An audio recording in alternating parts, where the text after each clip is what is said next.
মামুনুল হক, আপনাকে আবার বলছি, কথা সামনে বলবেন।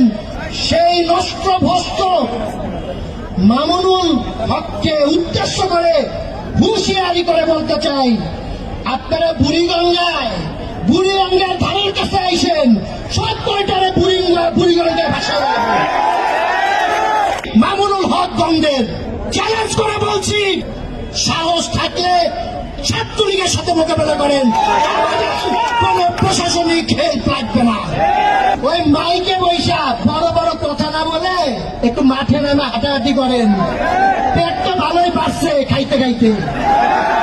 অনেক তো দেখেছি ওই শাপলা চত্বরে খুব বড় বড় কথা বলেছিল মামুনুল হক, বলেছিল বড় বড় লেজ দিয়ে এসেছিল যে রাতের ভিতরে নাকি সবাই সরকার নাকি দৌড়ে পালাবে। আমরা কি দেখতে পেলাম?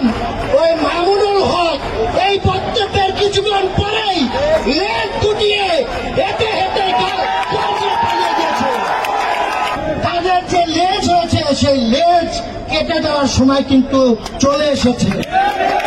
এই মামুনুল হক জঙ্গিবাদীদের স্পষ্টভাবে তাদেরকে নিশ্চিত থাকেন যে তাদের সাথে নিয়ে গিয়ে যাচ্ছে। জামাত, শিবির, বিএনপি, প্রেতাত্মারা হুঁশিয়ার, সাবধান। আমরা যদি মাঠে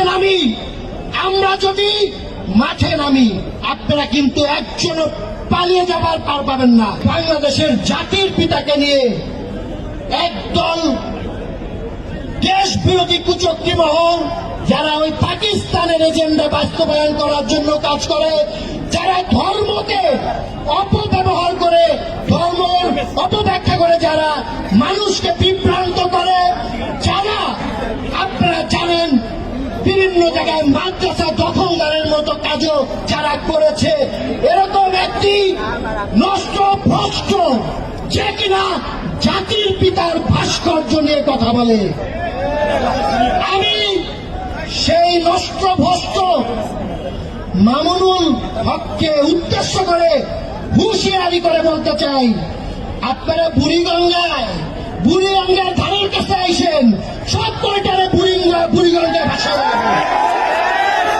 সংগ্রামী সাথী বন্ধুগণ, আজকে ছাত্রলীগের নেতা কর্মীরা সারা বাংলাদেশে 5 মিনিটের নোটিশও অচল করে দিতে পারে সেই ক্ষমতা ছাত্রলীগের আছে। বসে বসে মাইকের সামনে বড় বড় কথা বলেন। অনেক তো দেখেছি ওই 5ই মে ওই শাপলা চত্বরে খুব বড় বড় কথা বলেছিলেন মামুনুল হক, বলেছিল বড় বড় লেজ দিয়ে এসেছিল যে রাতের ভিতরে নাকি সবাই সরকার নাকি দৌড়ে পালাবে। আমরা কি দেখতে পেলাম? ওই মামুনুল হক এই বক্তব্যের কিছুক্ষণ পরেই লেজ গুটিয়ে হেঁটে হেঁটে পালিয়ে গেছে। সুতরাং চিল্লাইয়া মার্কেট পাওয়া যাইব না, বুঝছেন? ছাত্রলীগের সাথে মোকাবেলা করেন। আমার মাদ্রাসার ছাত্র ভাইদের উদ্দেশ্যে বলতে চাই, আপনারা একটি জিনিস খেয়াল রাখবেন, বঙ্গবন্ধু যেমন ইসলাম ধর্মকে এগিয়ে নিয়েছিলেন, তারই সুযোগ্য কন্যা জননেত্রী দেশরত্ন শেখ হাসিনার সুযোগ্য নেতৃত্বে তিনি কিন্তু সেভাবেই এগিয়ে নিয়ে যাচ্ছে অসাম্প্রদায়িক বাংলাদেশ করার জন্য। কিন্তু আমার মাদ্রাসার ভাইদেরকে আমরা দেখেছি এই মামুনুল হকের মতো যারা ধর্মের অপব্যাখ্যা দেয়, তারা তাদেরকে বিভ্রান্ত করার চেষ্টা করে। আমার মাদ্রাসার ভাইদের উদ্দেশ্যে বলবো, আপনাদের কাছে আমি প্রশ্ন রাখতে চাই, আমাদের নবীজি, আমাদের মহানবী হযরত মুহাম্মদ সাল্লাল্লাহু আলাইহি ওয়াসাল্লামকে নিয়েও আমরা কি দেখলাম? একটি ভিডিওতে দেখতে পেলাম এই মামুনুল, তিনি আমাদের নবীর ঠোঁট নাড়ানো দেখিয়ে তিনি আমাদের নবীকে অবমাননা করেছেনই এবং শাস্তিযোগ্য অপরাধ করেছেন। কিন্তু আমরা দেখতে পেলাম না কোন ইসলামী সংগঠন বা কেউ তো কোনো আন্দোলন করেনি।